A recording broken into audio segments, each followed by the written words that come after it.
Hello, and welcome to a very special Two Pieces podcast episode. I would say this is our first special. I would agree. It is a whiskey special. Today we are going to be trying, what was it, 20, do you remember? I think you said 23, but 23? I mean, plus or minus one. If the title says something different, it's that many, but it's 20-something different whiskeys. And this might seem a little left field unless you've watched our hobbies episode. In that episode, I explained that whiskey has been one of my hobbies over the years, and I have amassed a large collection of whiskeys. Some years ago, I decided enough is enough. Well, maybe a couple years ago, I decided enough is enough. I'm going to stop collecting, and I'm just going to start drinking. I'm going to start drinking. Yeah. And here I am to help in that cause to get the collection down a little. But we're not going to be like, okay, let's just, make sure that we're not putting any bad messages out there into the public. Yep. We're not incentivizing binge drinking or anything like that. These are going to be little tasters. Little tasters. Little tasters. You can see these very nice glasses that Luke has provided us. They're little glasses as well. They're like half the size of a regular whiskey glass. And we are going to be tasting all of the whiskeys I own. And at this point, the collection is like half the size it used to be. So at least it's easier to do now. At least. I haven't bought whiskey in years. Well, mostly, yeah. Except for last week. I was just hankering for a drink And so, what I haven't told you, we might as well. Wait, what? The surprises? Yeah. So, there is going to be an order. And I think this makes it kind of fun because I think people always wonder what the strongest whiskey is. What the most expensive whiskey tastes like. Okay. And what we're going to be doing is we're going to be tasting them in increasing value. Oh, okay. So we're going to start with the cheapest bottle and we're going to work our way up to the most expensive bottle I own. And the most expensive bottle I own is $1,360.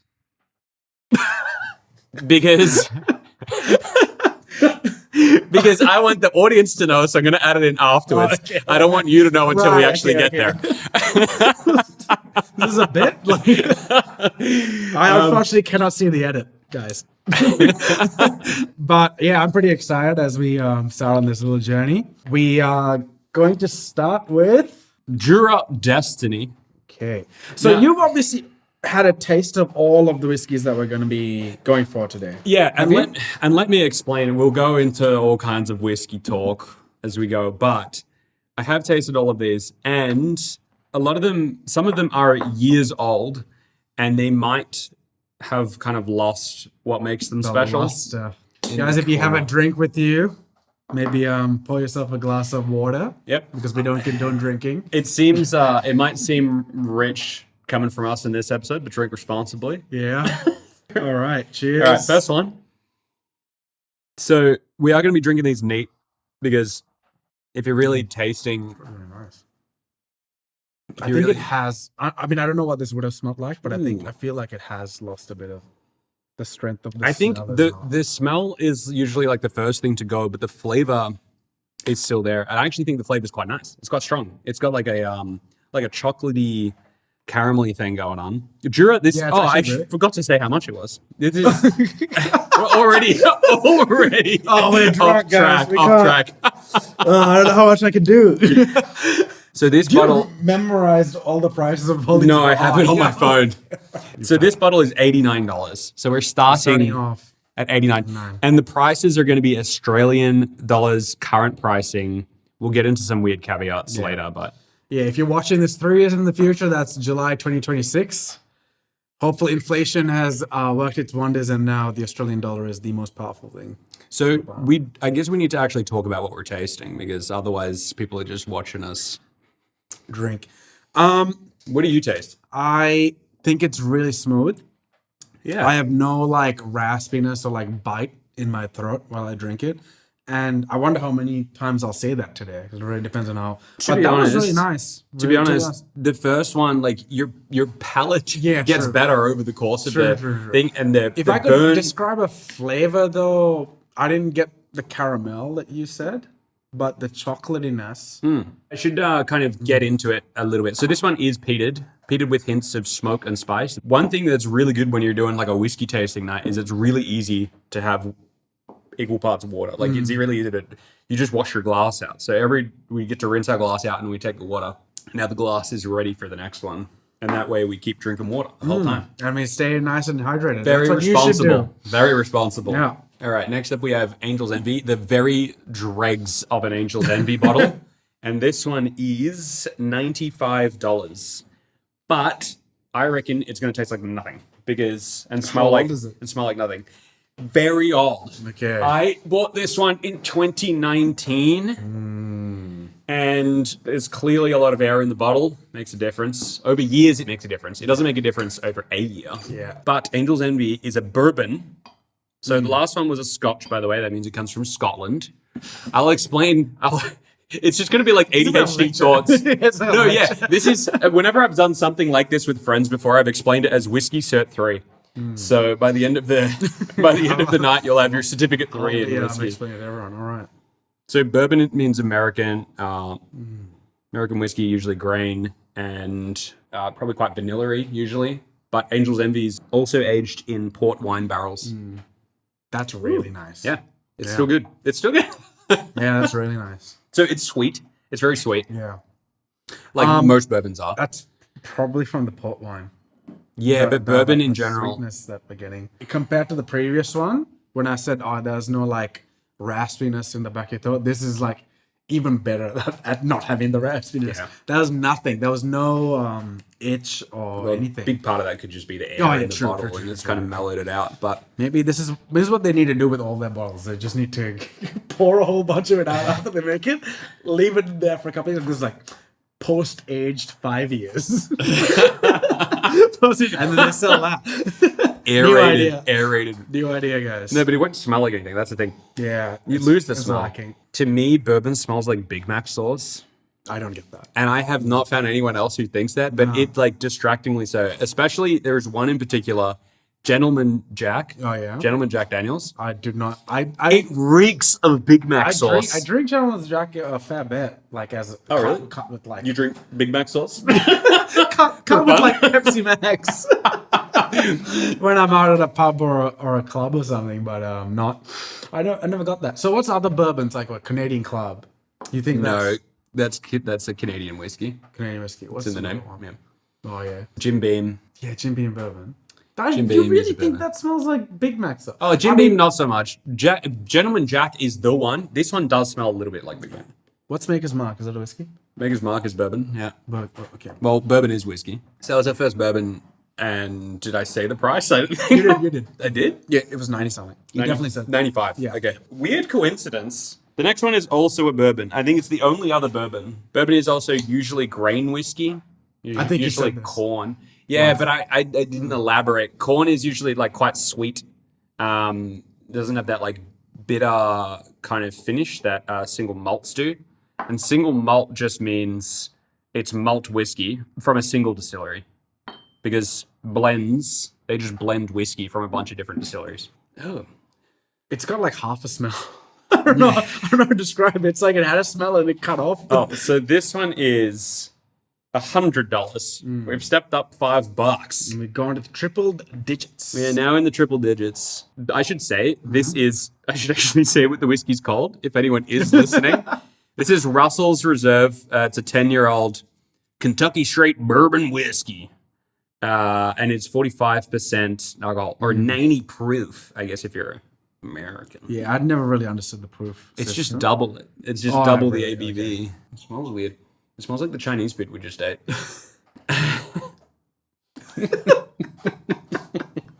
It's good. It's good. It's just good bourbon. Kind of standard. Nothing special to it, but nothing bad about it.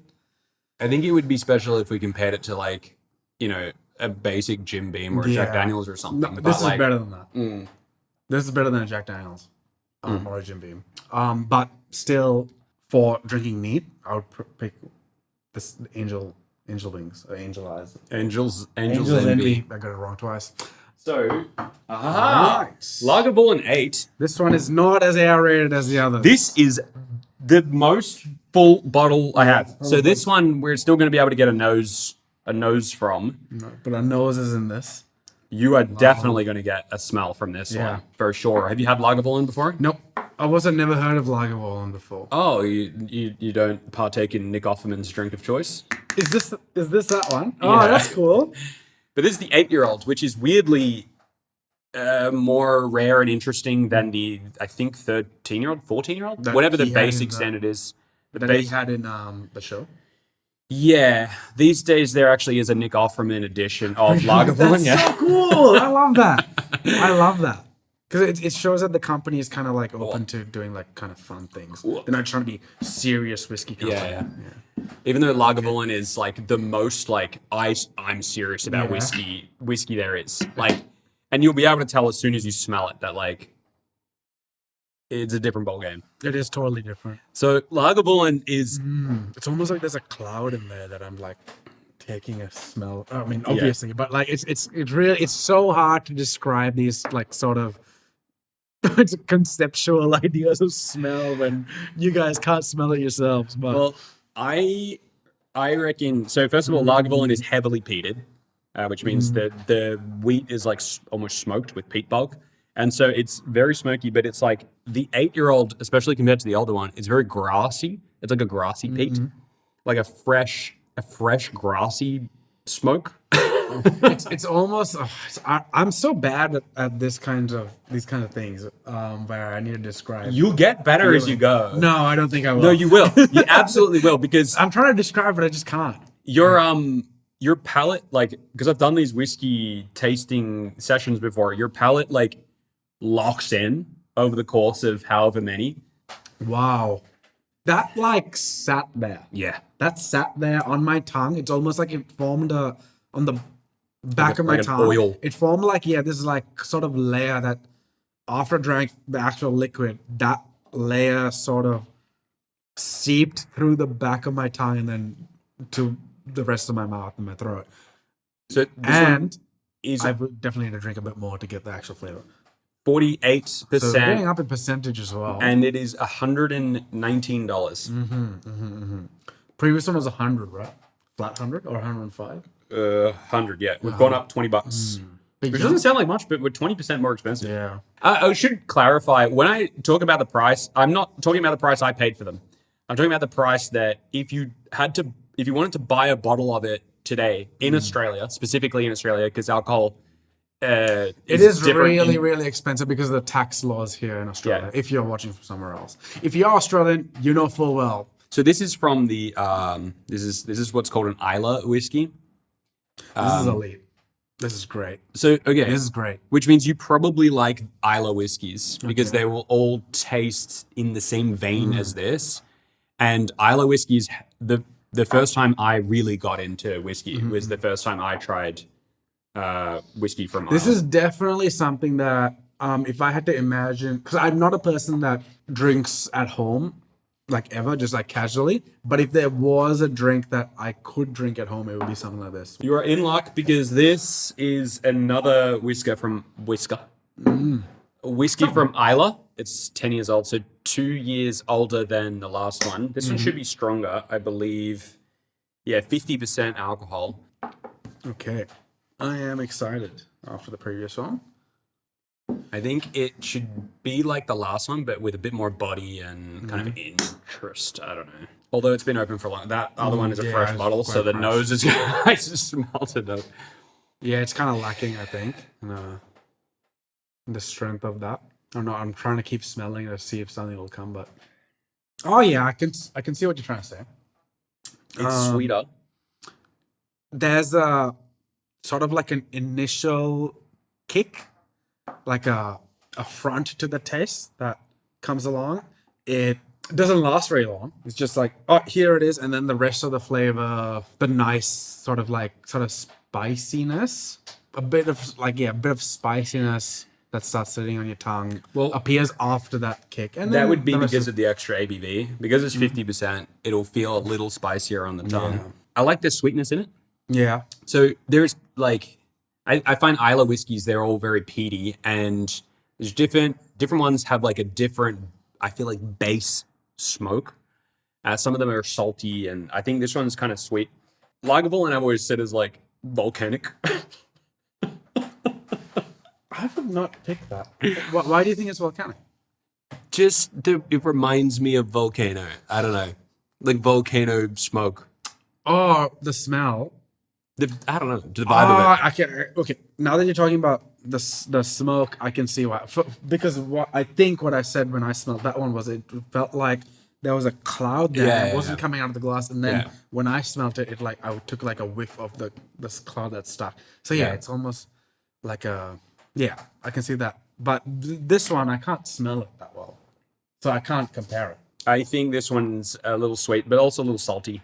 I have found that, Aftertaste, yes, with the salt, but not the initial. No, not the no. initial. It's like sweet on the mouth, but then the finish is salty. The finish. Finland mentioned Swami Maito. Yeah, it's not just about how much air is in the bottle, because it's also about then how long the air has been in there. Yeah. And so if it's really old and it's really empty, that's its worst case scenario. Pro tip, guys: when you close your whiskey bottle, just go. Actually, the fun fact is the Lagavulin. No, I was on my own train of thought. Actually, yeah. Actually, get your vacuum cleaner. Put it on top of the. You can get air pumps for them. Yeah, I imagine that would be a technology, but I was trying to take the Mickey. Actually, it was part of the reason I stopped collecting. So I had like 40 something bottles, and the first time my oldest bottle was like old enough and enough air in there that I realized how much had gone of the flavor in the nose. That's when I went, oh, I've got to stop buying them. Yeah, because they're just going to go. lose the point of having it. Yeah. Rad. Next up on the Isla train, Okay. we are visiting Ardbeg, which is This one one looks of. very nice. I would say there's three big Isla whiskies. There's Lafroig, Ardbeg, and Lagavulin, and it's a big fight. You got to choose your allegiance. Yeah, the big three. And Ardbeg, to me, if we're talking smoky flavors, I feel like Ardbeg is bacony. All right. So Ardbeg Ugadal is 54.2%. We're getting It's just like going up in percentage. we're getting stronger. Yeah. See, look, wait, it literally says bacon. Treacle, bacon, and bonfires. bonfires, which is very This Ardbeg. will be very, very fun. And so people that like Ardbeg just swear by Ardbeg because you don't get these flavors in other whiskies. And Ugadal is supposed to be like their most heavily peated. This is $8 more at $128. Oh, Okay. yum. It's also so different from all the others. Yeah. This one, after drinking this, it's like, oh, this is the Yum. first one with actual flavor. Yeah. Like actual, like Distinctive. a distinctive Yeah. flavor. All the others you could kind of class. Oh yeah, that was like whiskey I've been having, or bourbon. Or, I would- like alcohol. I would this say one's that- like, yeah, it's got a flavor. I would say that the standard release of Lagavulin, I forget what year it is, whether it's 13 or 14 year, has a more distinctive flavor. The 8 is a little too young for it to really develop that flavor, but this is distinctive. Yeah. It's very, like it says bonfire, like it's very Yeah. campfire, I'd say the bacon, Yeah. bacon flavor is what I'm getting. which like, it doesn't, It doesn't taste like bacon. like guys. if you're just like a bacon lover, but you don't Yeah, really like no. whiskey, it's not like it's gonna, This is not going to change your life. This is hard to judge because it has like such a distinctive flavor compared to the other one, which is like a smooth, clean, Yeah. tasty whiskey. Maybe it'd be different if it was a full bottle though, and I can't judge it. the nose would be way more, I remember the it still nose had is a way nice, more it still had impressive. a very nice initial sniff to it. But I would probably give it second right now. The lager one still stays number one for me. Oh. Of these big three, what's your favorite? Lafroig is my favorite, but I fear the one here will let me down because if we're okay. comparing standard releases, Lafroig 10, Ardbeg 10, and Lagavulin, I gotta look this up because I keep referencing it. I think it's Lagavulin 13 because it's some weird number. Oh, is it 16? Lagavulin 16 is the standard. Okay. Lafroig is my favorite. Lafroig 10 is like I could just drink a cup of it. Like it's just Wow. It's so nice. All right, we're in the second row, guys, of 4 rows. We are 1/4 of the way through. Hey, this one does not have too much air in it. Edredor. So let me explain this one. Edredor is a Highland Scotch from Highland, from the Highlands. And Highland whiskey is the one I recommend to absolutely everyone. So everyone always says Speyside. I don't know if you know your Scotland regions, but Speyside is like the classic. So whenever someone, Glenfiddich and Glenlivet, All the Glens, and, all the Glens, Glenmorangie. all of them, they're all Speyside, and they're always the ones that people always buy because they're like, you ask the person at the store, oh, I want to buy a whiskey, and they go, oh, well, you should try a Speyside, because they're pretty much because their main flavor profile is sweet and friendly. But I actually think most people would prefer a Highland whiskey because every time someone tries a Highland whiskey, they go, oh, this one's interesting because it's kind of like Speyside, but there's just like a little bit more going on and it's a little bit more approachable. The issue with really sweet, basic, simple whiskey is that it needs to be really, really good and expensive and high quality before it is distinctive at all. Otherwise, they all just taste sweet. Whereas Highland whiskey can actually be interesting at a lower price. Speaking of price, Edredor, though, I will say, is the exception to, well, speaking of price, actually, that's a whole conversation on its own. okay, So we're not even going to get into it. Edredor, I will get into it, but Edredor is usually a Highland whiskey, and obviously it still is because that's where it's from. But Bullakin is their peated malt.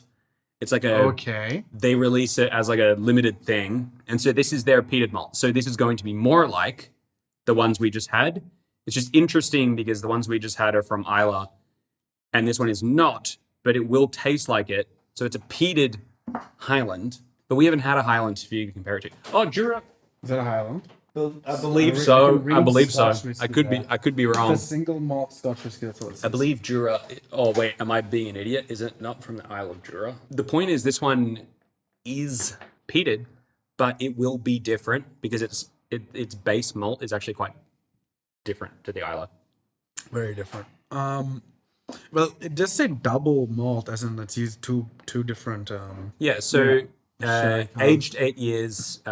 It's double malt, so double cask, 1 Edredor sherry cask matured, and 3 Bullakin bourbon cask matured. I don't know what Bullakin is. Bullakin is their peated malt. Oh, it's like a brand or like what? Like a type of cask or? It's like their peated release. Okay. So that's like their brand name for their peated. It's just a random word. Okay. So it's like 3 parts peated, 1 part not. Essentially, the sherry I can still tell it's there. I think it's probably my favorite part from this. This one is 46%. Now, they've gone down in percentage. In terms of price, I priced this one at $135.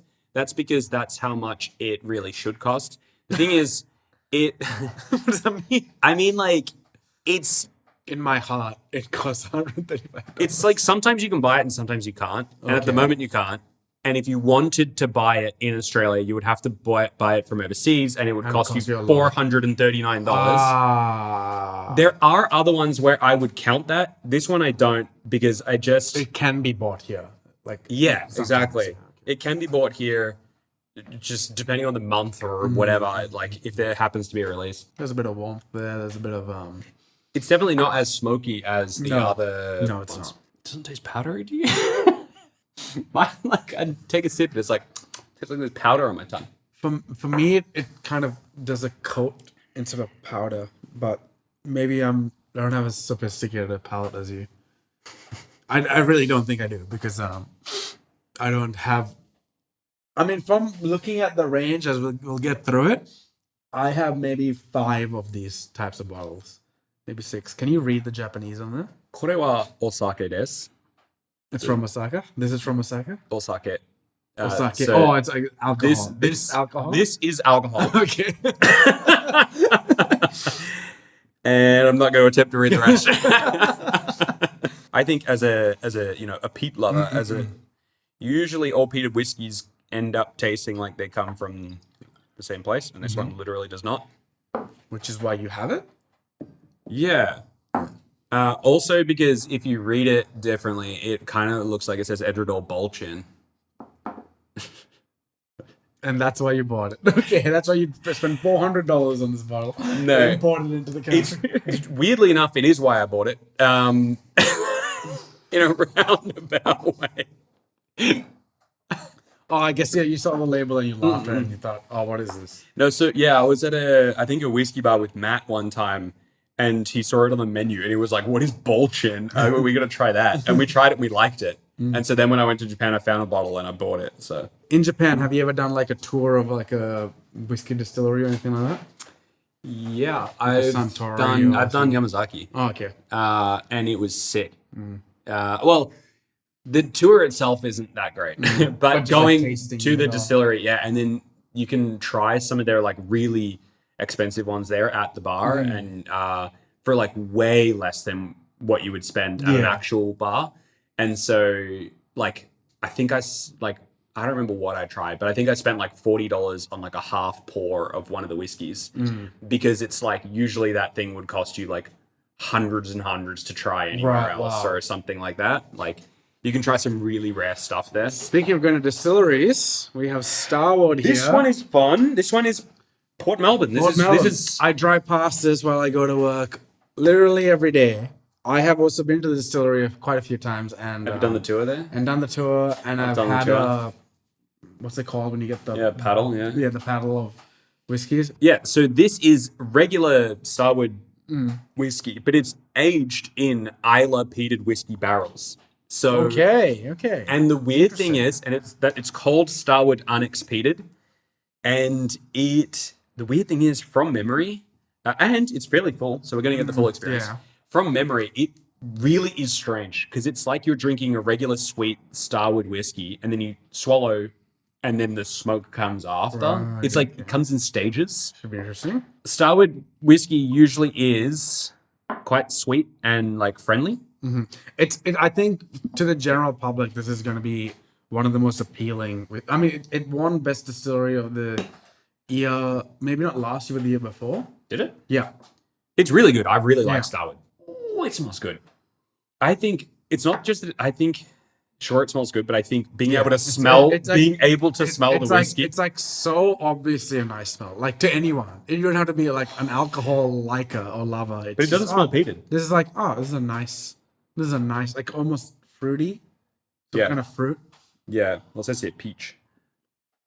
Peach, like a peach smell. Do you think it doesn't smell peated, especially in comparison to what we've just had? Compared to before, not at all. But if I take a big enough whiff, then you start to get the actual like sort of alcohol-y metal spirits smell. I'm ready to. Oh, it's so strange. It's such an experience. This I haven't one. tasted it yet. I'm trying to do what you told me, like with the breath out. Don't you think it's so weird how it like It had straight away on the palate? I feel like it tastes sweet. it had two different flavors. Yeah. For me, the sweet was in the middle, so like it had this sort of like cake sweet, and then the rest of it was like this. Weirdly, the fruitiness was not there in that flavor at all. For me, I don't know if you had it. I didn't get any peach. I didn't get any peach in that. Yeah, it went like back and forth between the initial like stronger sweet whiskey taste and then back to just whiskey. I'm so bad at describing. I this kind of stuff. find it so strange because this one it literally tastes like, because I've had other Starwoods and we will try at least one other Starwood, a fancier one. It tastes like other Starwoods as soon as like on the palate. It tastes sweet and friendly and nice, and then you swallow and then it just turns. It just turns like all of a sudden you just had a swig of the Isla. It's so weird how it's Definitely like the aftertaste is like a whole different experience. It's like a different glass that you've had. before getting into whiskey, you hear people talk about it and they're tasting it and they're explaining really weird things. They're like, it's car seat leather. And you're like, what the hell? But you weirdly, you kind of do get it. I don't think it almost ever happens if you're just having a whiskey. There's something about like, Having a multiple where you're like, your palate locks in. an array of whiskeys. Your palate locks in and it's like, it's in whiskey mode. And all of a sudden it starts to like find these really strange.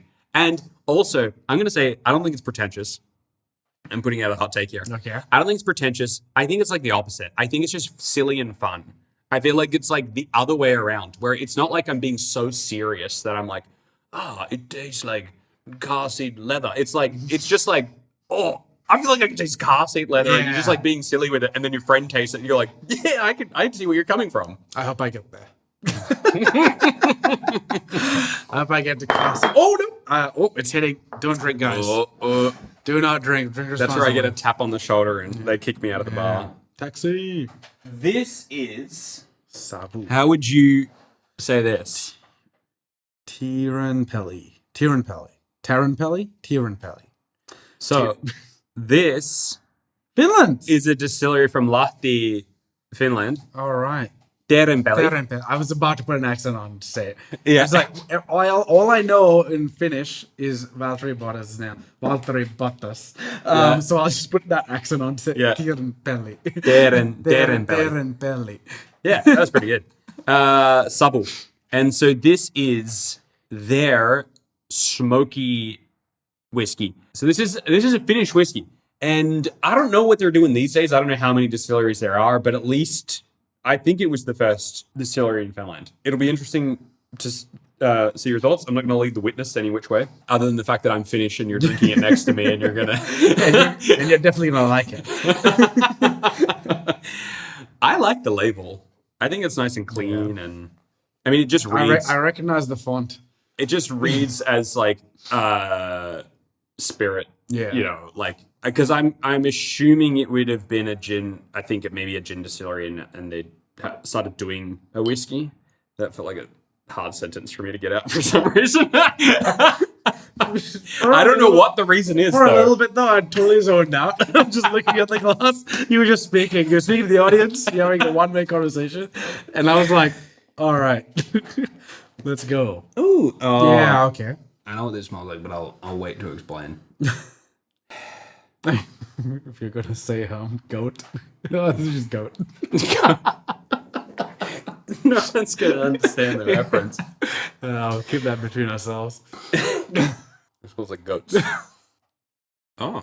Mm. Oh. Whoa. What was that? Okay, so I'll try and explain the experience I just had. Yeah. The experience I had drinking that almost felt like picture this as my mouth. There's a big circle. The end of my mouth is over here. The start of my mouth where my lips is over here.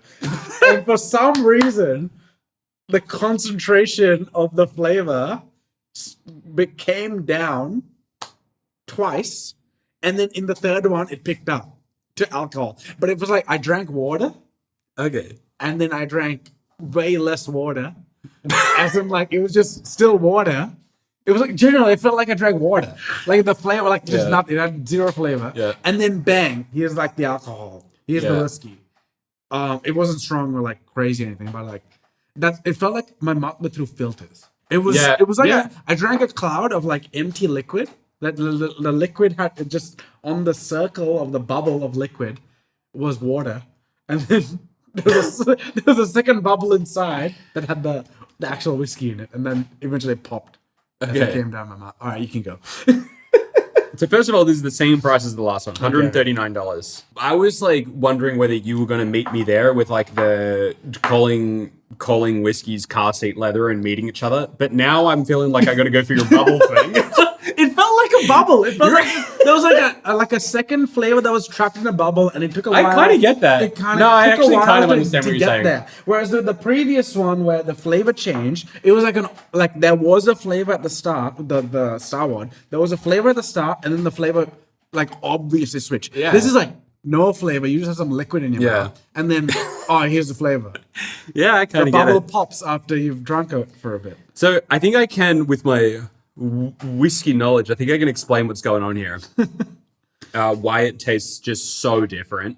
So it says here, gently peated, fresh, fruity, well-balanced. Yeah, there's nothing. Okay. Bunch of nothing. They just said some words. I think what's going on here is you probably haven't tried new make whiskey, which is unaged whiskey. You can't call it whiskey, but it means just is. It's whiskey that hasn't been aged in a barrel. And whiskey that hasn't been aged in a barrel has this very light, almost fruity kind of flavor. It doesn't taste like whiskey. It tastes like something else, but it kind of catches you off guard. And this is very young whiskey. Okay. So it's like I reckon it's been aged for... So this experience that I've just had, is that normal for new make whiskeys? Yeah, I would say, but then makes- what's making it weird is that it's from Finland. It's peated. Yeah. Well, partly, I'll explain the Finland thing. But partly because it's peated. And so the peated always comes at the end. And so it's kind of like a whole load of nothing, and then this like weird peat at the end. But Finland does come into it because it's so cold there that even though it probably is aged at least 3 years, because it's so cold, like the wood's not doing much.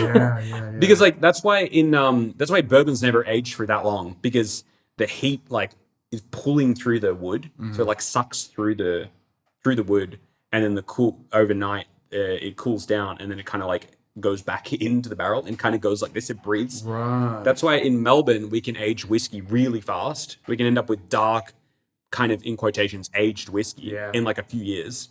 Whereas in Scotland it takes them a lot longer, and then in Finland it takes them freaking ages, and that's why you end up with this stuff that tastes like new make, even though it's probably aged for a while. Yeah, that was a different experience. Very, very new. Do you already have water? No. And you can't have too much water, so that's why I had to ask.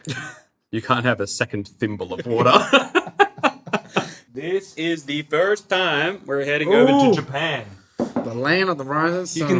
You can see the cost of Japanese whiskey because we've only now gotten to Japanese whiskey. Wow, and I don't know if you know this, but I like Japan and I like whiskey. And so I really like Japanese whiskey, but it only starts now because we're finally at the price bracket that allows for it. And this is Togochi beer cask. This would be elite after you finish this whiskey to just, water bottle. Water bottle. This is elite as a water bottle. I'm telling you right now, it's going to stay cold. It'd just be so fun. I'll give it to you as a water bottle. Oh, that'd be so fun for me to take this to work. I'm going to take it to work. I'm like, what do you have there? Well, if you take the stickers off. No, I'm keeping the stickers on. So this is $144. That is the cheapest Japanese whiskey, and I'm going to tell you this much for free. It did not cost $144 when I bought it in Japan. That being said... Oh, so it costs more because Japanese whiskey there costs more. Oh, no. That's because cheap Japanese whiskey is always cheap in Japan. Oh, okay. And Togochi, I think, is a fairly cheap Japanese whiskey. It's not a brand I've ever heard of. This is weird. I went this weekend to a sake festival. Oh yeah, I heard about the sake festival. I heard that there was a sake festival. I think I'll explain more in the next podcast because that's a fun thing that I've been up to. Yeah. But they had one of the guys from Togochi there. And I tried a couple of his other ones, and I was like, "Oh, I got some Togochi at home." And he was like, "Really?" Yeah. I was like, "That was so fun." He was like, "Which one?" I was like, the beer cask." He's like, "Yeah." Anyway, I think Togochi is one of these cheaper ones. It's you're not going to be blown away at the Japanese quality with this. The smells like what I'd expect from when I smell whiskey. I guess. Look, it says beer cask. At the very least, we could be looking for a little bit of a beer flavor. You think you'd be able to? Whoa. I think you can find it. I think you can find that. Can you? How can you? Okay, so Does it taste like beer to you? it was like, if I had to say it in percentages, like the first like 65% of it was like not like Before the whiskey. bubble? No, there's no bubble. It was like whiskey, and then like for like 70% through, I feel like you can get like this sort of frothy beer for like just a moment, and then it goes away. I don't know if I'm getting... Yeah, okay, that time was different. That time is at the very start, and the rest of it is beer. It's moving around. It's like it knows. They know they're trying to find the beer. Like I can't even. I'm not very good with beer at all, but I can. Oh, that's like a beery flavor. I reckon we generic beer. I reckon we should also do a beer episode sometime. I would know nothing about that. I'd just be drinking beer. That's what I'm doing now, right now. I'm just drinking whiskey, but at least I like can appreciate the flavor of whiskey. Whiskey, with beer, I'd be like, oh yeah, I'm having beer. Whiskey makes sense as an episode because it is one of these things where you can really break it down. But when it comes to just drinks, I love beer. This is gonna be drinking for fun. Beer is the best drink. We should do like a sort of like I don't know, an audience-led episode sort of thing, like answer questions of them, and like maybe like an Ask Me Anything sort of episode as we drink. That would be more open with the Ask Me Anythings. I reckon it tastes so distinctly like Japanese whiskey. Like this is Japanese whiskey, and it's just fine. It's just fine. Do not spend $140 on it. No way.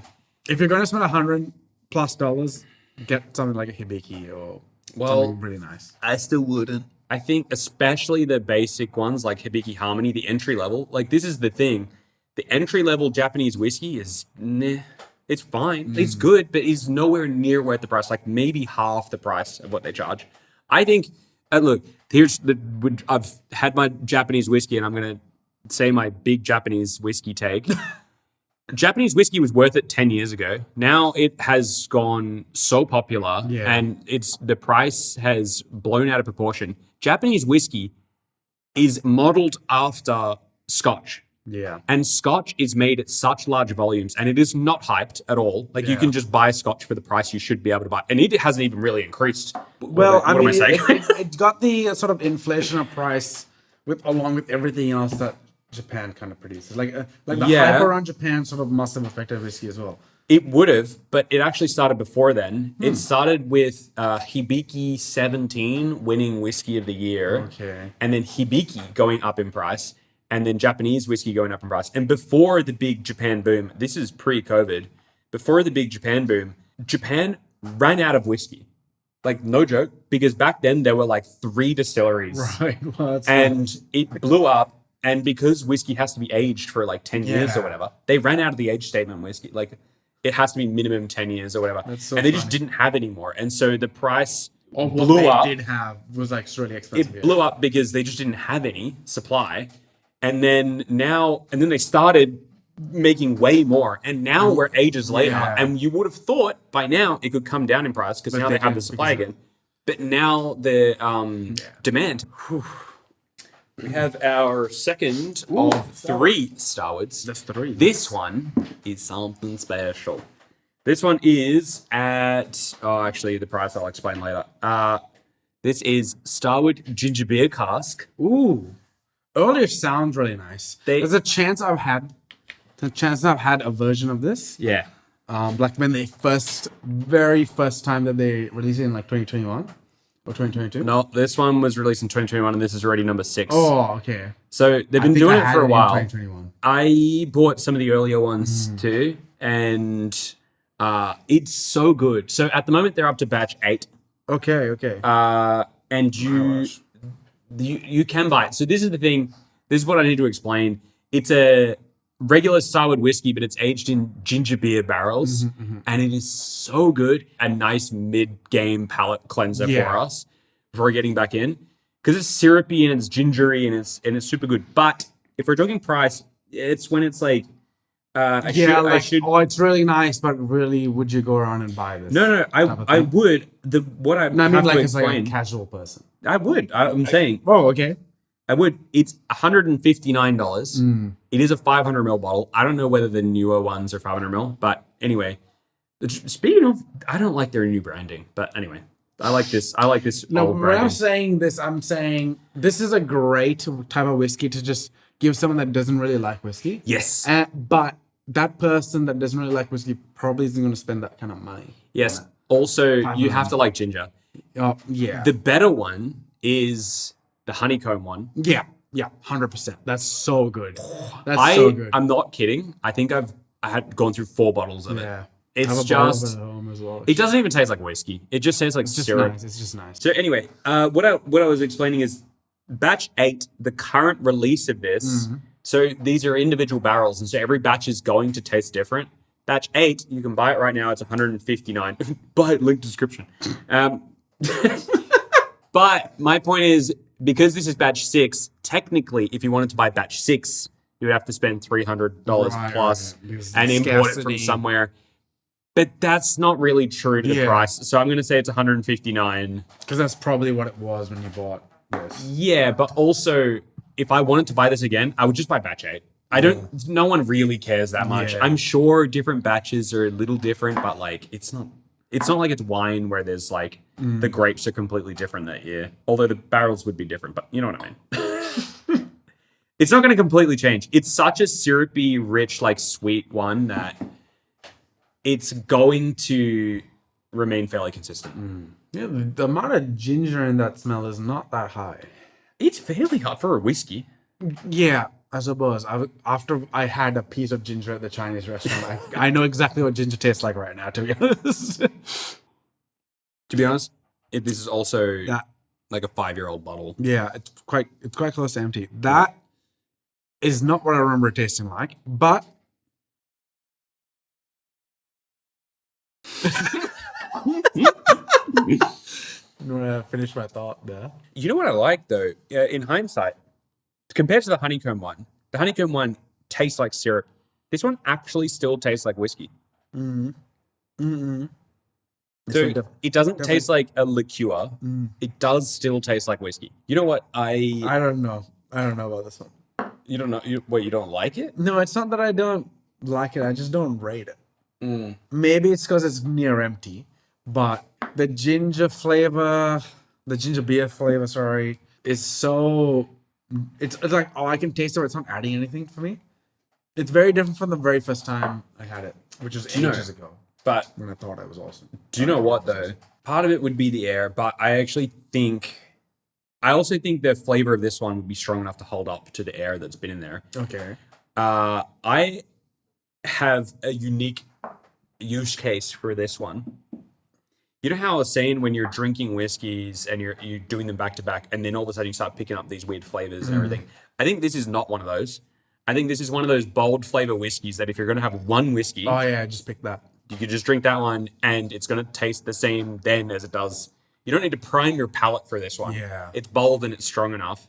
And then maybe in comparison to all the rest, it's just like, wow, it just seems True.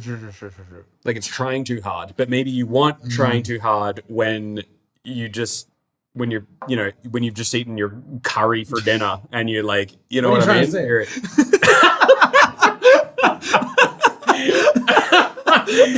I'm saying when your palate is shot and you're not going to be able to taste the nuances in your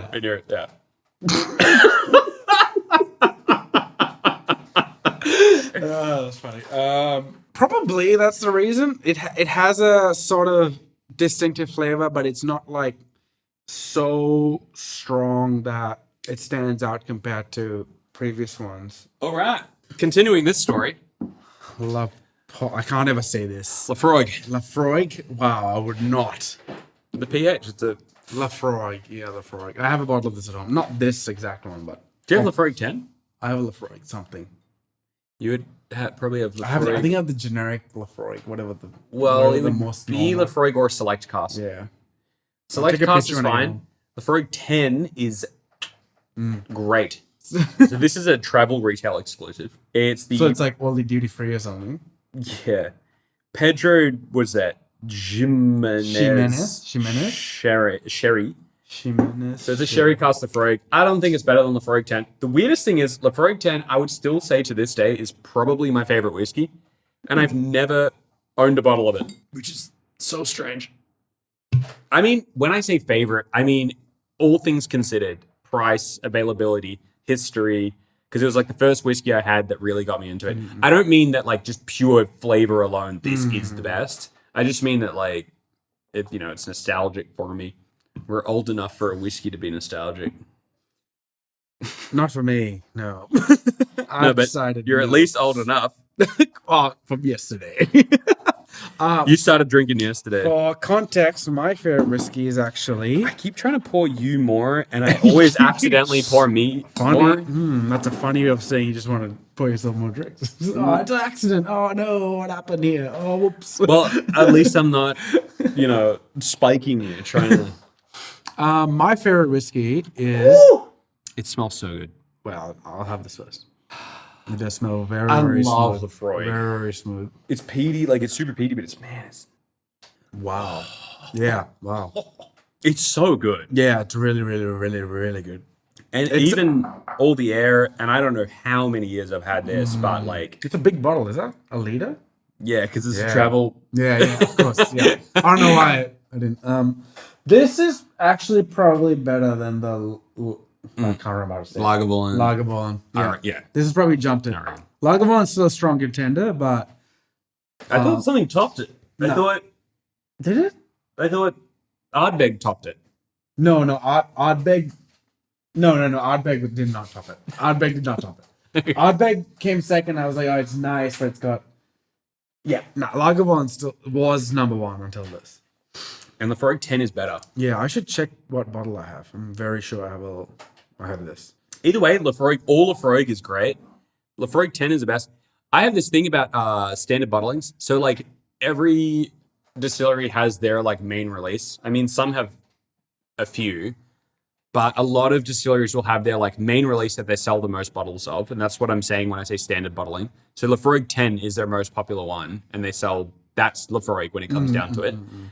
I have this thing with standard bottlings where people always think that they need to buy the more expensive bottle, which, by the way, I don't think I said. This one is $169, but it is a liter bottle. Nice.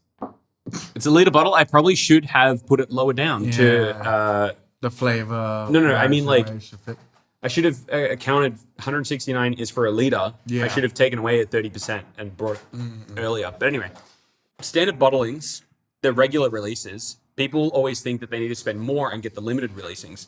And I have found countless times that the limited releases generally taste worse, and that's why they're the limited ones and not the most popular ones. The standard bottlings are usually the best. And I've tried like 21-year-old Lafroig before, where it's like cost you like so much. I don't know how much to buy a single shot of it. And you taste it and you go, it's good, but it's like, is it that much more good for that price? It's not better. It's actually just not even better. Oh, okay. Like it's maybe in some sort of way, like you can find what makes it really unique, but it's not like a better drink. The most common bottlings are usually the best ones. You know what I can say that you can find it gets better? Johnny Walker. That one very obviously gets better. They manufacture it that way. Those like gift whiskeys, the basic blends, Glenfiddich would be the same. They get better. They never get that good. They definitely never get that good. But those blends are, and even the Glenfiddich and stuff like that, they're manufactured to just taste better. Yeah. I think the best whiskeys are the ones where their best whiskey is around $100 Australian, around $100 Australian, and it doesn't get better. Like, it gets rarer, it gets more unique, but it doesn't get better. Lafroig is one of them. That's why Lafroig is best. Lafroig, you can't beat it, because Lafroig 10, it's amazing. We're talking Australian dollars, by the way, and it's not a clear exchange. It's because not just of the import tax that we it's not just compare that into US dollars. I'm pretty sure Lafroig in US is like $40 US, and maybe it always has been. Like, wow, that's like, I don't know. I guess if we were there, we'd be spending like 65 for it. Yeah, but it always has been. So even before, even when Australian and US dollar was like roughly the same. But I don't know.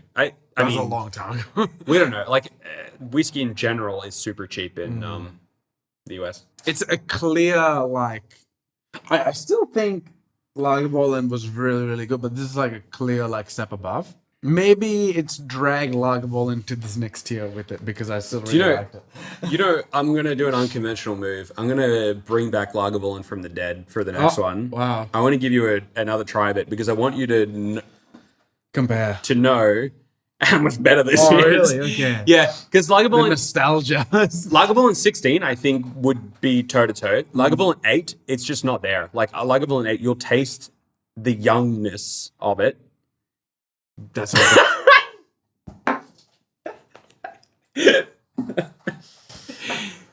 Oh, hi, my name's Shimano. This is the first time I met you.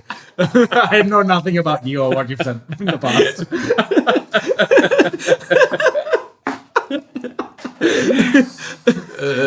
Okay, let's move on. That's halfway. We are halfway. Back to Melbourne. Oh, is this the last Star one? Yes. This is like a limited, I think it's a limited Starwood release.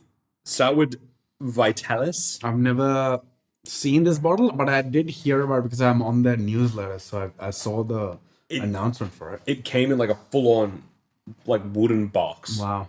And this is $199. It's really good for memory. So how long has it been since you had this? I've had this less time. Less than the rest. Less time than other drink. Less time than comparative drink. I had this. This one was a gift. Oof. It's a nice bottle. Out of all the Star Wars bottles, this is the nicest. Although I am partial to its monochrome sort of starry design. More favorite-ish. Yeah, their new Looks. bottling, their new style is like I can't remember what it looks like. it's all gradients and crap. It's they're What's trying to stand out on a shelf. Even Twofold and Nova. Yeah, it's like their whole new. I haven't bought a bottle of Twofold and Nova in such a long time. I keep getting gifted, so I don't really know. It's probably already lost its nose, or maybe we've lost our noses. I don't think I had the noses from the start. Wow. Ooh, that is fun. Yeah, That's really fun. What is that? it's got something going on there. Some like I want to say fruit, but it seems so basic. It's like a very specific type of tangy fruit. Like, It's got to be some dried or stewed or something, right? Like something. Also, it's like texturally a little different. parcels of whiskey from tawny rum, bourbon, and apparel. Tawny does it tastes like tawny? Apera barrels. It doesn't say anything about fruit, so I guess Tastes like tawny. yeah. I guess I'm just coming off of something else. I also don't really like wine. Sorry. Yeah, but dessert wine is different. I'm not a wine guy. Although I will act like I'm a wine guy if the need comes for it. I will not order Moscato when the need arises. I will. I'll even say no to Prosecco, even though that's my favorite wine. I'll be like, oh no, Because your favorite wine. shut up, okay? Everyone says that when I say, dude, I would love to have a favorite wine, all right? you don't, Prosecco, thank you, 16-year-old, or whatever. Like, I don't, look, Prosecco is my favorite wine because of I have memories with it, okay? But if I'm, Like me with Lafroig 10. like, it's like, you can't, like, meet people for the first time and be like, oh, can I have Moscato? Also, same with Prosecco. I feel like they have the same impression of Prosecco. Moscato, I don't think should be called wine. See, it's grape juice. Like, all of it's grape juice in the end. No. Wine, I think wine requires wine yeast. It gets so that it can get to at least like 12% alcohol or something. Moscato is like 5 or 6%. It's like grape beer. Here's my take on it, right? You go to this place and you want to have a drink and you want to have the tastiest drink. So you order the drink that you think is the tastiest. And if someone wants to call it wine or bourbon or whiskey or scotch, it doesn't matter. Just gonna get the drink that you want. I don't mind. I think you can get the drink you want. I just feel like you call it wine, all right? Yeah, I just keep feel the like whites with the whites and the reds with the reds. No, white wine. What? No, I'm trying to make a joke and make it sound racist. Don't worry about it. But like, so yeah, if I'm I was trying to make a joke and make it sound racist. no, so if I'm like out and meeting people for the first time, I'll just like suck it up and be like, oh, give me a Pinot Grigio, something. Is that your go-to? I don't know enough names of wine. I'm gonna order Shiraz, right? No, see, I don't really like Shiraz. I like sparkling Shiraz. red. Yeah. Yeah, that's good. Yeah. But I think most places don't serve it. Yeah. Or You know, if I that's meet people, they'll be like, "Are you a weirdo?" That's They'll such an be like, Australian thing. yeah, I don't. Yeah, maybe the viewers don't really know what sparkling red or sparkling Shiraz is. So good though. It is just a whole game changer of red wine. Okay. Ha. Dead and Belly 10-year-old. Terrenpelli. Is this Finnish? This is the same Finnish distillery, but it is not peated and instead aged for 10 years. And you can see it's darker. So that means the other one is at least younger. They put the heaters in the distillery. By the way, I should explain now, age statements on whiskey is like, generally distilleries will make a big bunch of spirit and then they'll put it in a bunch of casks. It's not like one cask just goes into bottles. They take a bunch of casks and they put it all into one big vat and they put it all together and then they bottle that. The age statement on it, so if it says 10 years, that means the youngest barrel that goes into that vat that mixes it all together was at least 10 years old. So it has potentially, any whiskey that says 10 years old has potentially whiskey that's way older, but it's the youngest whiskey in the mix is 10 years old. And the reason they mix heaps of them together is so that they can keep a consistent flavor profile. Because if they just did barrel by barrel, it would taste vastly different every time. So the more barrels they mix together, the more consistent it'll taste. So, fun fact. Everyone's learning a lot today, including me. I did not know that. Deren belly. Which I can translate for you means, I believe, Goose's game. Like the game the goose plays. Oh, is that a pun of some kind or something? I don't know. Maybe it's like a saying. Yeah. Like maybe it's like when you woo a lady, it's like the goose's game, goose's game. I don't know. Also, I hope my translation is correct. I think it is. My Finnish is purely vibes. I haven't formally studied it. It's just. That's funny. Yeah. Yeah, it's better than the supple. Yeah. This doesn't have that bubble thing that going on or anything. This one actually tastes It like a decent. tastes like a whiskey. Decent whiskey. Yeah. Quite nice. Nothing too amazing, but absolutely is not offensive at all. Like, totally fine. Just fine. I would compare it to like a decent Speyside whiskey, just like an average Scotch. It's fine. It's not like you don't need to go out of your way to get. I mean, unless you're Finnish, like unless you have some reason. Yeah. True. $206. First one in the $200. I wouldn't. Yeah. I think I would spend my $200 on the Starwood Vitalis. Unless you are a proud Finn and you want, or support Finnish distilleries. Support Finnish distilleries. Buy Deren belly. Play the goose's game. I hope it's a goose. Whatever that means. I hope it's a goose. I think it's some sort of bird. It says it translates, it's translating the full word. It translates to flirtation or playing around. Where's the goose?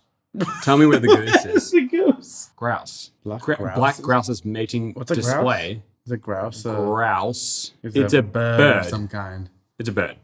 So not a good. It's some sort of bird. This is okay. I think I was mostly right. Yeah, it's you were. I think it's a saying in Finnish. There's some sort of bird. It's their game, and it's like flotation. It's trying to woo a Okay, Glen Scotia. I think that's maybe how you pronounce it.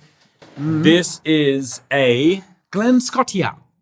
one of 276 bottles. Wow, and you're one of them. Caribbean rum cask finish. So you're looking for rum. This is if you like the flavor of rum, but you want to drink whiskey. All right, I'm interested. I'm not going to say anything. Oh, price? I'll say price. $249. We've taken a big jump. Wow, that's a massive jump. Last one was 206 or 203 or something. 206. So we're quarter grand. That's what we say in the biz. It's got a distinctive smell. I like that. I don't think it's $249 worth of whiskey, but I do like it. It does give a Glen, like the standard Glenfiddich, Glenmorangie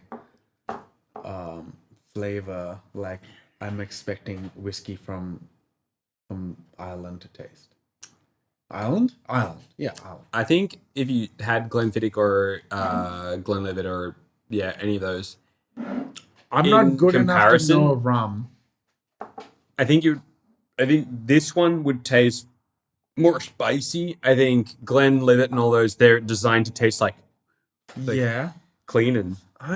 I still get that raspiness from a Glen. Ripe green apple. I agree with. Apple? Definitely tastes like green apple. I can smell it. You can smell apple. No, this is totally giving me the rest of the Glens to me. This is one of the examples of more expensive doesn't mean better.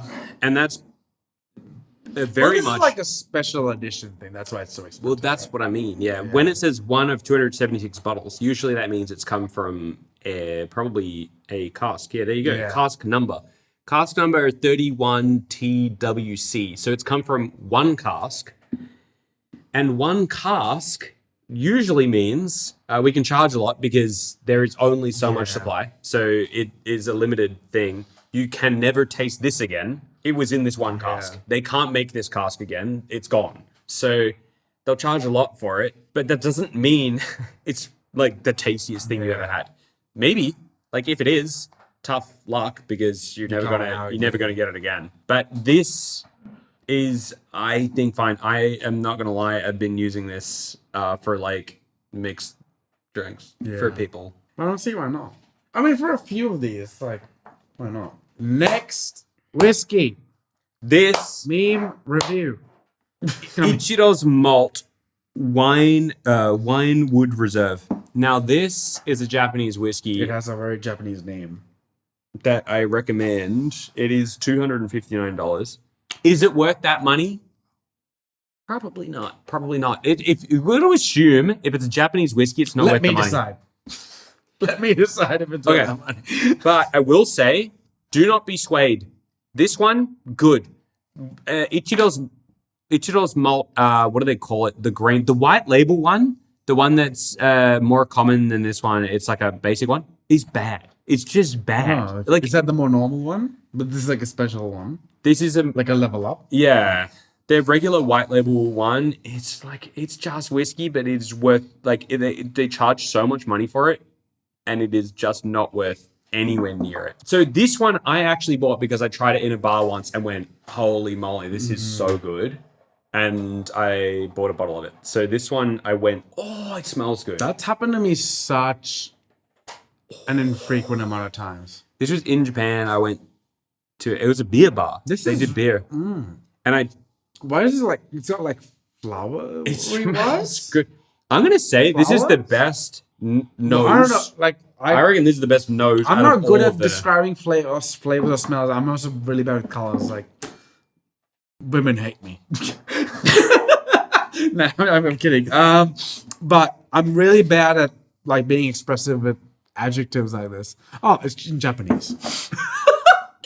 The front isn't. Although it doesn't tell you anything. I was really hoping to go and sakura petals have been infused into the cask or something like that. But yeah, I'm getting some kind of like flowery smell from it. I haven't tasted it yet. Yeah. Well, Are you getting that? the smell is good. I think this is an example of, well, This is probably where I'd go. The peak of it is, it's kind of a weird thing to say, but the best part of this is the middle bit. The middle bit where the smell was really, really good. It's flowery, but like, I'm not going to drink a whiskey just because it smells nice. And I'm not going to drink a whiskey just because of the aftertaste. But I would drink a whiskey because of the heat it generates. Exactly. And I would drink a whiskey because of that peak in the flavor, which is what this is maximized. yeah. That's the best part of this. Yeah. Oh, the smell is a bonus. I'd never buy a whiskey because it smells nice though. Like, No, well, it needs to follow through. Yeah. I think, so this is the start. This is what I was getting at earlier when I was talking about Speyside. The sweet whiskies, where there's no peat, there's no nothing else. This is the start of what I'm talking about when I say you need to spend a lot. It needs to be very high quality before the sweet whiskeys start getting interesting. Before that, it's just whiskey. And then it's like when it starts getting really fancy, that's when it starts to actually follow through. And so this is, I think, the start of a sweet whiskey, purely sweet. There's no peat. There's no like just smokiness, anything going on. And it is like, whoa, that's good. I would say it is easily the best purely sweet whiskey we've had so far. Oh, let's go. This is the one. We've been hyping this one up since the start. You're talking about? And check out that air. That means we're getting the good stuff. Yeah, it's probably over here when it was starting. So this one, let me read out the stats of this one first before we get into it. The kill count. This one is Abalor. It's Abanadalba. I don't know how to say it. I'm not going to try. You butchered it once, it doesn't need to be killed again. As we said 2 bottles ago, we're talking about a cask here. This is a single cask, but it is cask strength. I don't know if people know this, but pretty much every whiskey ever is distilled to extremely high strengths and then watered down to the strength that they want for the whiskey. Yeah. This one is straight out of the barrel, which is at a whopping there's like moonshines, 60.4% alcohol, which is the highest I have ever had of like whiskeys. Like, sure, I guess the people in the US are going to say, oh, well, I've had Everclear and whatever, but this is just like, this is actual aged whiskey. It's brown. This is like real whiskey from a barrel. Batch number 3 for anyone interested, 60.4%.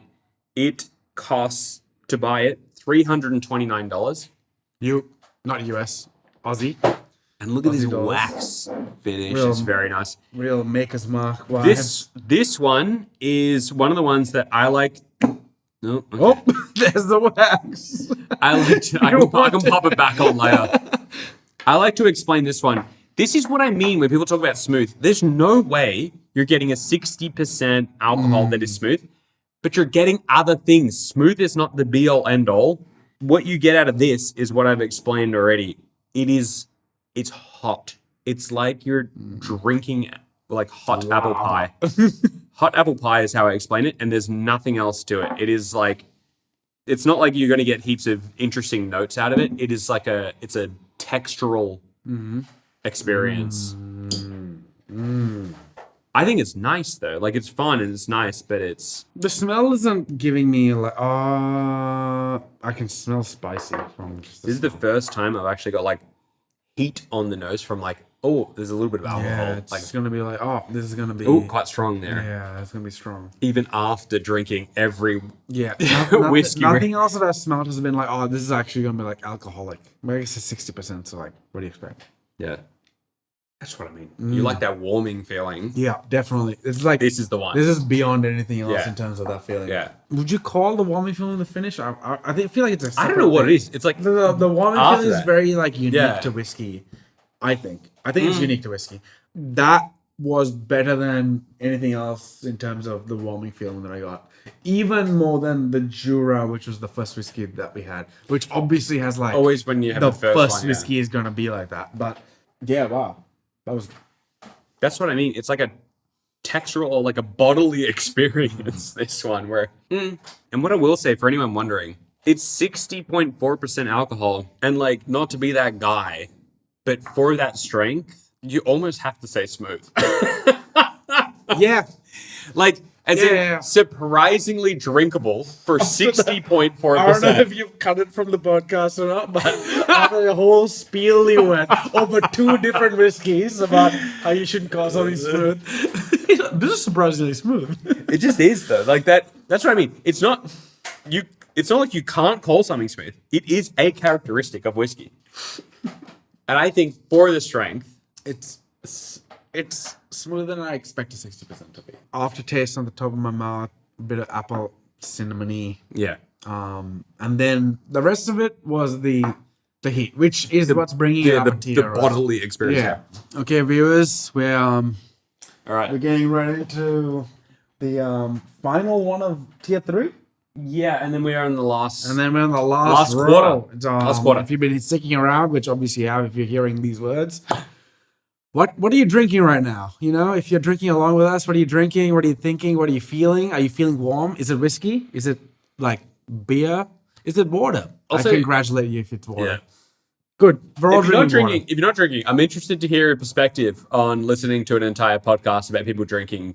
Well, no, if you don't drink in general, but you've listened up till this point, I'm very interested to hear a perspective on what is it like Yeah. to watch people. Anyway, I have definitely clearly cut a story just now. We were talking about anime. But this is going to go for too long. We've already been recording for so long, so I need to cut all of these down. Every single whiskey, I need to cut it down. This bit? Yes, because it's relevant. I need to cut this down. Anyway, we're just talking about anime. I have one anime whiskey. Okay. This is Red Turtle Mars. Is that what I think is a Tower of God whiskey? Is it? Oh no, Red Turtle. When I think Red Turtle, I think Tower of God. But I don't no, think so. No, it's just It's just no anime It's character. anime themed. Yeah. Anime art style themed. Yeah, there's there's an anime girl and a guy in the background, and then some whatever this is, some yellow guy. Yeah. People that know Tower of God might recognize why I decided to say that it was Tower of God, but you know, the Venn diagram of people that know Tower of God and are watching this podcast, so small. So Vaguely small. anime podcast though. Yeah, true. This is an odd whiskey. I bought it simply because of the label. I bought it in Japan, if that wasn't obvious. And it is no longer available, that's for sure. It's 55%, by the way. It's got another Japanese back label that I'll forget about, and I'll look at it, and I'll be like, oh, what does it say? I can't read. I haven't tried this in a very long time, which makes me think the air in there should be quite old. So maybe... Old. No, but that means good. What Japan? Smell that. Smell I it. hate it when people ask me to do that. Smell it. I guess I have to, though. Yeah, okay. Interesting. You made it sound like it was going to be bad. No, yeah, well, it's growing on me. Yeah, it's fine. It doesn't smell, I'll say, smooth. No, there's kick in my nose. There's a little bit of it. There's more of that ethanol kick. Yeah. But it's only 5% weaker. Oh, okay. You would not call that smooth. I didn't find it particularly. That had a tough taste on the top of my tongue and on the roof. And now this aftertaste has a almost Sorry, let me reframe your thoughts here. This would be $360 if you wanted it, but you would have to import it. So that includes some weird. They actually might cost more than that because you'd have to pay tax on it on top of that, and the tax would be a lot. Like they charge you a ludicrous amount of tax. Either way, $360. But I know for a fact that's not because it's good. I would need a gun to my head to call this good. As in, like, for that price. For the price, yeah. For the price. This would be good for $100. Yeah. Yeah. Which is probably what I paid for it. Yeah. This would not be good for anything over $150. Might have paid less than $100 for it. Otherwise, I don't know why I would have bought it. Because I bought this in 2019. Also, it's like anime art, but like it's not good anime art. It's just It like, almost looks AI. It's kind of like, it's just drawn in a sort of vaguely anime art style with some weird yellow dino yellow character. guy. It almost looks like AI generated, but this was pre-AI. Yeah, it's also like so. It has like this sort of Attack on Titan aesthetic. Yeah. Of like wallpaper background art of Attack on Titan, not actual Attack on Titan. Okay. On the other end of the spectrum, From Japan. of the same spectrum, Oh, okay. Moonglow. Still in Japan. Yeah, this is Japanese. This is Moonglow blended whiskey, aged 10 years, limited edition, 2019, which is fun because I bought this in 2019, and it's still relatively full. I think we'll still get most of the experience of it. And I remember this being really good. I haven't tried it in a long time. I remember it being really good. If you want to buy it, so this is one of the weird ones because it's a yearly limited edition thing. So if you want to buy it, it would cost you $475, and that's through an import website that's coming from overseas. You'd probably have to pay tax on top of that. This is one of those ones where So expensive. to say whether it's worth it, I would say this is unlike the ginger beer cask one where it's like, oh, well, technically, I would say this is not so much a technicality. If you actually wanted this one, sure, that's how much it cost. And that's probably globally, maybe anywhere other than Japan. I remember it being really good. Man, we just had a big, long chat between the last two, and I feel like I've forgotten how to taste whiskey. We're talking about a few things that hopefully in future podcasts we'll remember to talk about because we're both going to forget. So I actually don't know much about this. I don't know who makes it. I don't know who did it. They didn't distill it themselves. I know that almost for sure. We can almost be extra special whiskey of Wakatsuru Shuzo. And while we taste this one, I'll tell you a fun fact about Japanese whiskey. Mm-hmm. So, very, very nice smell. Wow, that's smells actually good. like that's probably one of the best ones. And that's just a good smelling. I do think most of the ones that have had mostly full bottles, we've gone, oh, those smell Yeah, good. true. But this is like 2/3 full. Not it's not like as high as the lev. I can't say it. But either way, the thing that I will say to everyone is that what we say is good or bad is based on my own collection and the state that it's in, not brand new bottles if you were to try them yourselves. Ooh. It tastes good. I think... No, it tastes good, but I would say this is on that topic, not necessarily smooth, but good and bold It and leans rich. closer smooth compared to the previous Japanese one that we just had. I think maybe Moonglow, right? because we've had these ones that have been super empty, they just drink like water. Yeah. This one doesn't drink like water. It drinks like whiskey, but that's probably because it's mostly full. So fun fact about Japanese whiskey. A fun fact about whiskey in general is that whiskey is just laws. So what can be called Scotch, what can be called bourbon, what can be called Japanese whiskey is all laws based in that country. Yeah. So in Scotland, in order for it to be called Scotch, it needs to be aged a minimum of, I think, 3 years. It needs to be distilled in Scotland, aged in Scotland, all this kind of stuff. Scotch laws are very strict. Japanese whiskey laws used to be really, really loose, which meant that a lot of the time you would get whiskey that is distilled in other countries and then aged in Japan, or maybe even aged in other countries and then touched a barrel in Japan. So like they were in a barrel in Japan for like a month, Right. and then they would sell it as Japanese whiskey. More recently, since I bought this, there has been like reform rules where it, I think, does need to be distilled in Japan and aged in Japan for it to be called Japanese whiskey. And so back in the day, it was like a minefield. Because of that big Hibiki blow up, everyone wanted to buy Japanese whiskey. Companies would just import Scotch and then put it in a barrel for a month in Japan and then sell it under some Japanese brand name and make a bunch of money. These days, it's a lot better. Like if you go to Japan now and you buy Japanese whiskey, it will be Japanese whiskey, but that's a more recent thing. So this, I cannot confirm that it is actually a Japanese whiskey. I don't know. Like it might be. I just don't actually know. I can probably assume it wasn't distilled in Japan. It might be Scotch new make aged in Japan, but I don't know. At some point, things were going to take a turn, as they do. We were up to whatever, it was hard. 400 something? 475, but it was like a weird like import kind of thing.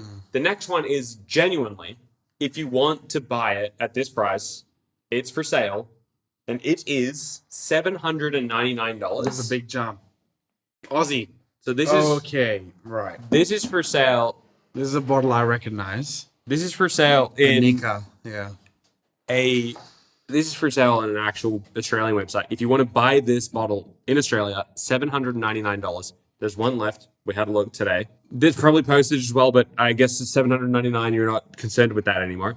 This is Miyagikyo Grande specifically. Miyagikyo, if you look up Miyagikyo in general, it will be like $150. This is the Grande version. $800. You know, the other day I had Cody over and he was like, "Can I have a drink?" And I was like, "Yeah, sure." And I was like, "Do you want a whiskey?" And he goes, I was like, "Okay, do you want a whiskey Coke?" And he goes, "Okay." And I was like, "Do you want a good whiskey?" And he goes, "Yeah, all right." And I grab a good whiskey and I pour him a whiskey Coke. And then I go, I wonder how much that whiskey's worth. And I Google it. And I go, "I've just poured you a whiskey Coke with $800 whiskey. So enjoy." Wow, you pulled that without knowing? Yeah, I didn't I know feel it was. like I just would never pour a Japanese whiskey as a cut. I didn't know it was $800. I clearly didn't spend $800. This is one that's $800 through, I guess, rarity, scarcity. I managed to get this in the like duty-free export section while I was flying out from a really like tiny, like niche airport in Taiwan, and I saw it and I went, I don't know how much that is, but I know it's worth more than whatever I'm about to pay for it in this airport. Like 0 people in this airport. Jade and I were the only ones in the airport. One of the main reasons I want to go to Taiwan because of the story that you told me. When we were talking about this in like our Why Japan, like the 3rd episode, that stuck with me for this long. That's why I want to go to Taiwan. It has this like almost sap kind of sappy kind of smell. Like a smell that sticks on your nose. Oh, interesting. So I know that this isn't peated, but Is it it has high percentage? 48. Okay. I would have guessed higher. Oh, no. No. Maybe not. Maybe I'm just... It has this rich, like, I guess, again, sappy is the word. I don't know the vocabulary or like... Yeah, it's hard maybe to... the wherewithal to say what I think I am tasting. But if I could try and describe it, it feels like a flavor, and I don't know what the word for this flavor is, has been folded upon itself a couple of times. Yeah. It's just really hard to say. You have these weird, like, physical descriptions. I just don't have the exact words, so I have to like go around and try and get to it because I can't say what it is. I feel like sappy is the word. I feel like it's like tree sap. Like if tree sap was whiskey, it's this thick, sludgy. Yeah, I guess that's why this folding feeling. But still oaky, like woody kind Maybe of. I would agree more with oak. The smell is oak. Like if someone walked past me with an oakish perfume, a tiny bit of this smell would be that. If someone's listening and going, what is it like drinking an $800 whiskey? It is not that different to drinking a $400 whiskey. No. I think what I would say is, so there's two things I would say. First of all, it is very different to any of the other ones we've had, I think. It provides a unique experience to the other whiskeys. Within the context of whiskey, yeah, it provides a different experience. But it's not better. It's not worse. It's just different. And I think that is like the consensus. That's like the wrap up, the message with expensive whiskeys. It's not better, it's different. That might change with the most expensive one. I will say that. My most expensive whiskey, I know for a fact it's just the best. Oh, really? Okay. Yeah. But in general, you get rare, you don't necessarily get better. I think the best whiskeys... Is this a special one? Oh, you did say that. Yeah. This is a special one, right? Yeah. Oh, the regular Miyagikyo is good. Bushmills, 2006 Masala Cask. Masala cask. That sounds like it would taste nice. Marsala. Oh, it says on masala. Okay. No, not masala. Marsala, which I think is a wine or something. Okay. I'm a little bit less excited. I'm a little bit less excited. This is an example of what I was about to say, is that you can buy a bottle, and I have done so clearly many of times. So sometimes I've bought a bottle in Japan or somewhere knowing it's worth a lot back home, but it's nothing there.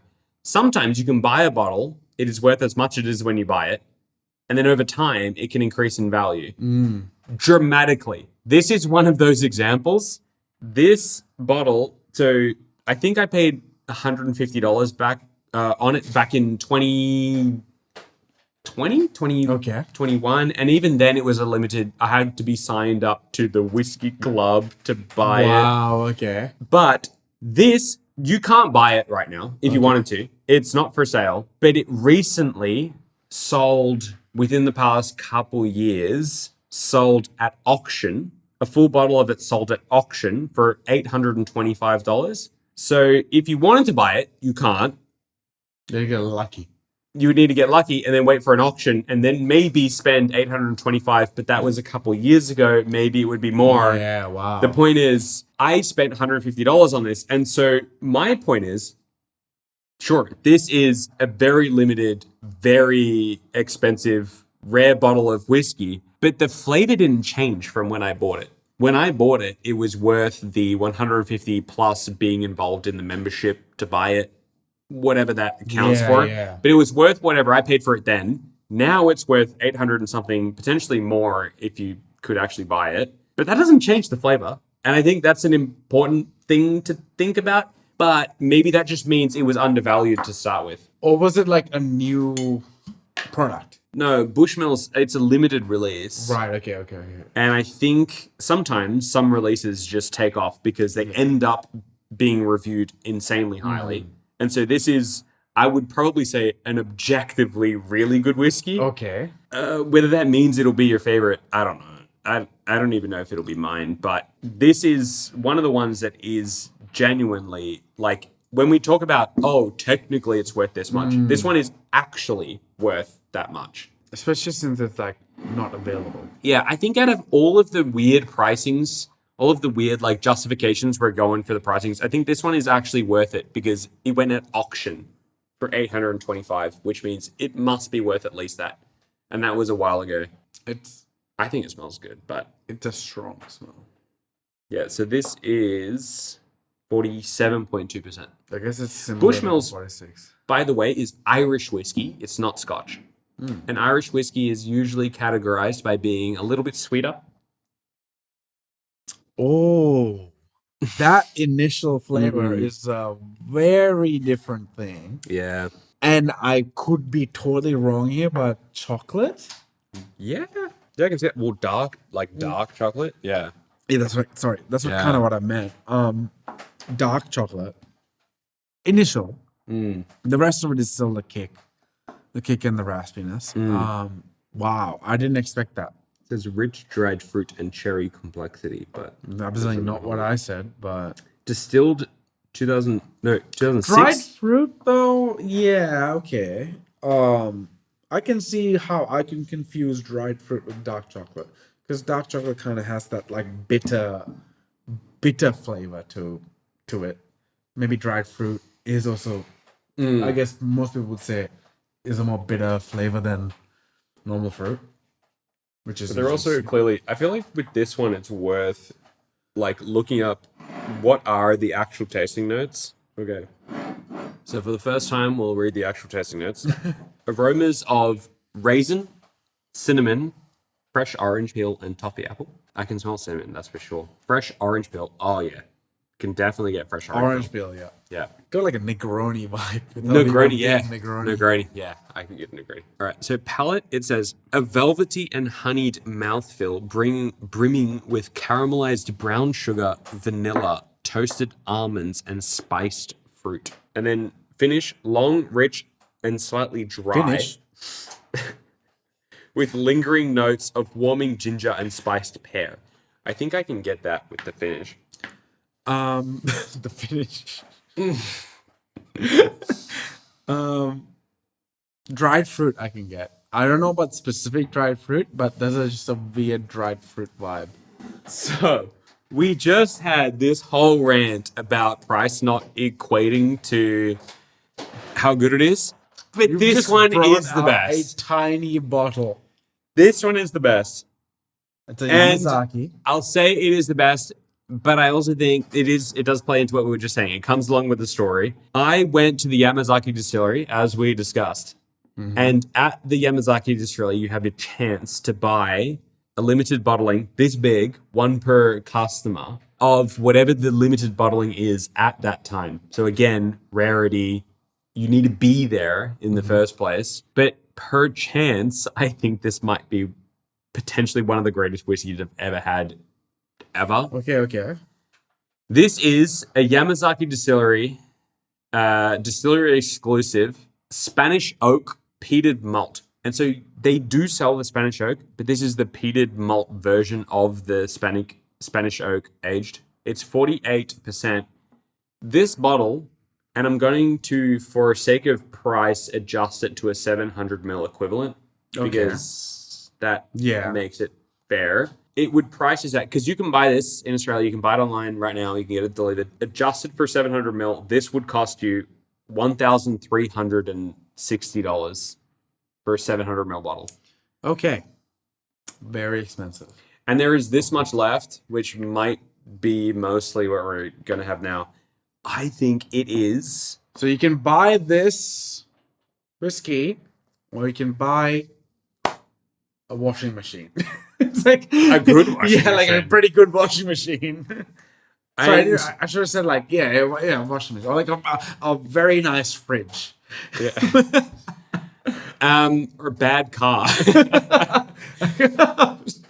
This is also what I would say out of all of the. I love that you loved all the Isla and all the peated whiskeys, because I think this is the best peated whiskey I've ever had. I would say this might be the second best tasting whiskey I've ever had, but I think it's the best peated whiskey I've ever had. Weirdly enough, I think the best tasting whiskey I've ever had is the non-peated version Of that. I think is just like a Tiny bit smidge better. I would still place my favorite whiskey above this, but this is the best tasting. I think I mean, I understand what you're saying. After our entire after our conversation whole thing. Okay, I'm very excited for this experience. Wow. Yeah, one more go at that. Yeah, one more slight dribble. It just smells good. Yeah, that is it's this is gonna sound so weird. But I'm gonna say it because it sounds so dumb. It sounds so dumb. Say it. It's like it's gonna sound you're gonna be like, what are you saying? It's like degas or decarbonated Coca-Cola that I'm smelling. And it smells nice. Okay. I haven't thought about it from that angle, but I guess I can see what you're saying. I just think it smells so good. I think it's easily the best smelling whiskey out of the whole bunch. It also Can I say, incidentally, I think this is the best. I did not know the value of this when I decided I think it was the best that I had. It's only in hindsight I look up the value, and it just incidentally it all aligns. It just smells so good. It has the smell that feels like I'm getting drunk as I smell it as well. A really good smelling whiskey is just fun to smell. All right, I feel like we should taste it. Yeah, we should.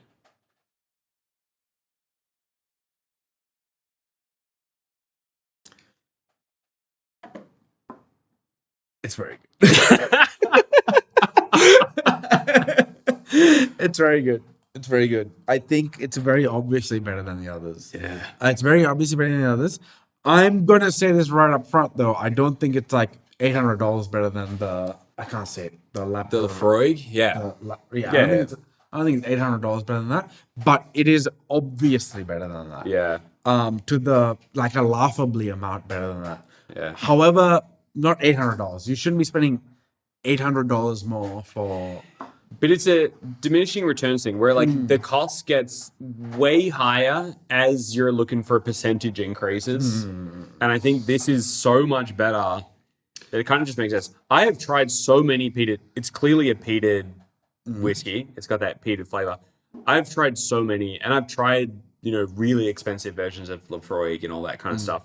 This one is just so good to the point where so many people hate peated whiskey. And I just think that this one would get him. Yeah, it would just get him. I just feel like you can't dislike this. Okay, I guess we should try to explain it.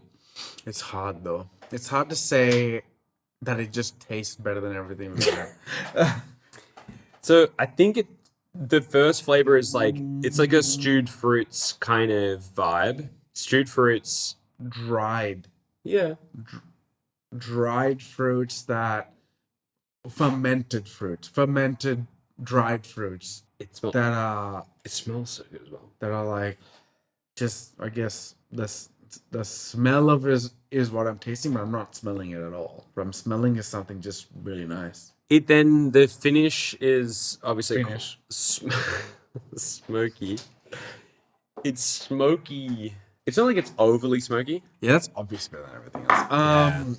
Also, it has the added benefit of creating a little bit of heat. Not as much heat as some of the best ones on there that were creating heat. Yeah, but it has everything else to go along with it. Yeah, so overall it just comes out on top. We have one left, and there's a good reason for that. This here is... Oh, it's a fun bottle. It's a very big cork. Yeah. So this is the Nika. It used to have a sticker that said the Nika 12. The Nika 12 is one of my very first favorite ever whiskeys, and I've bought it on a couple occasions. I actually bought a bottle of it. It's been discontinued a long time ago. I bought a bottle of it and saved it for my wedding. I drank some of it on my wedding night, and I think it was stolen by various family members, the rest of it. Crime was committed when you said that. There was a couple drops left, and I drank them the other night with Matt. So you will notice there's more than a couple drops here. This is the old bottle of Nika 12, not the one that was just finished, that I bought back in 2019. And this is a mixture of every whiskey I've ever owned there has been drops put into this bottle of 50, maybe even 60 plus different whiskeys into this bottle.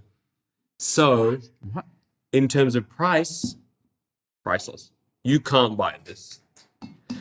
Did you make this yourself? Yes. You made this yourself by Yes. adding different whiskeys to it. Yeah. So there have been drops put of every bottle I've owned, except for this one, and we're about to put a couple drops in.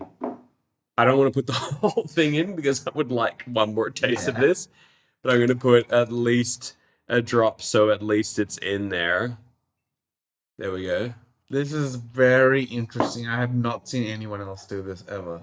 So when you buy a blend, that's what these are. When you buy a blended whiskey, that's what these are. This is essentially Luke's blend.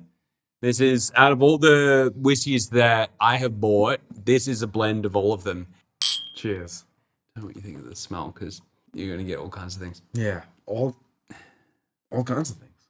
The interesting thing is, it smells all right. Like, I know what a decent whiskey smells like. The smell just then, it was like building as I smelled it. It was like the level of the smell kind of just came out. It smells like a decent whiskey. It doesn't smell like the most high end. Like, it's not like you smell it and you go, whoa, but it's like, it's good. Wait, the taste is kind of good. Yeah. I could easily drink that. It's pretty good I could whiskey. easily drink that. If you think about it in a weird way, it's like a free bottle of whiskey, because all you need to do when I had like 40 something bottles is just pour a dribble in, and I end up with like a whole bottle of free whiskey.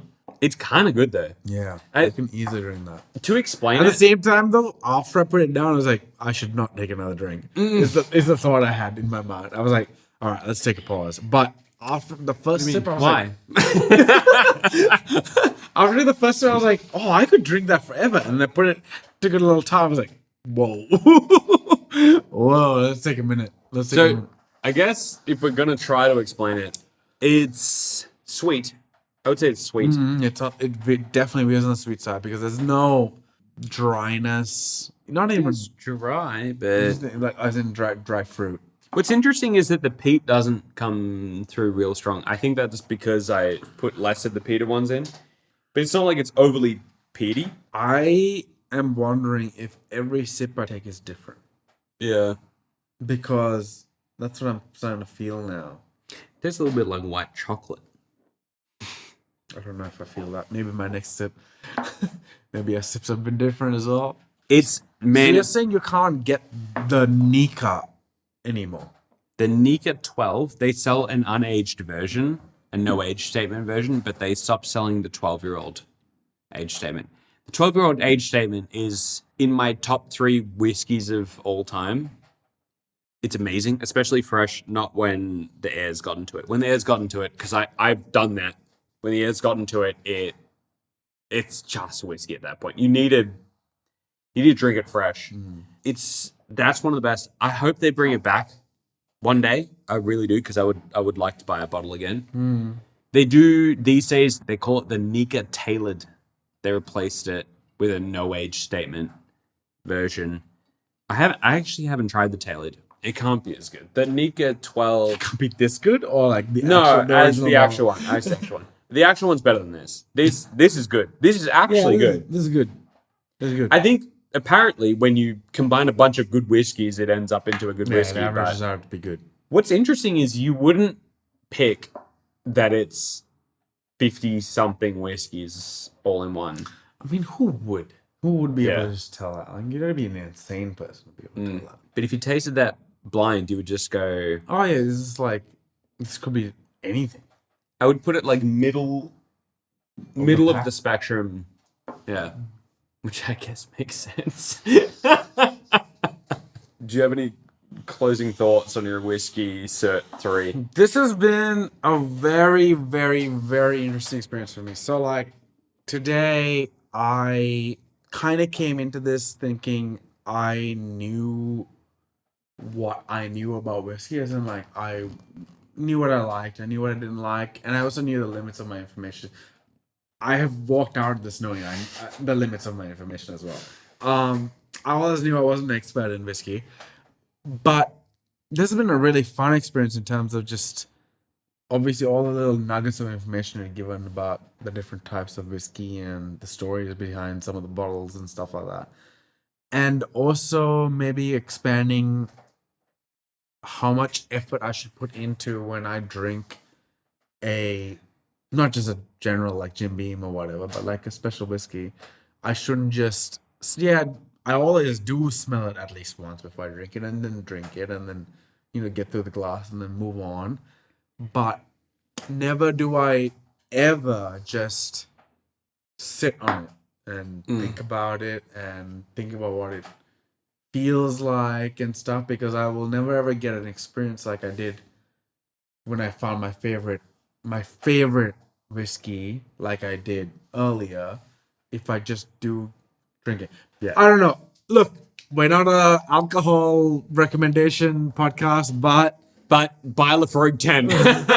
it's crazy that you guys have stuck around this long to watch this podcast that has been out of the blue. I've definitely cut it down. That has been like cut down, but also so out of the blue, no pump ups about what this podcast is going to be about. We just decided to do this sort of whiskey episode. Just hope you guys enjoyed it. Whether you drink or you don't, drink responsibly, drink lots of water. And stay tuned for the beer episode, which might be a little while from now. But stay safe and goodbye. Goodbye.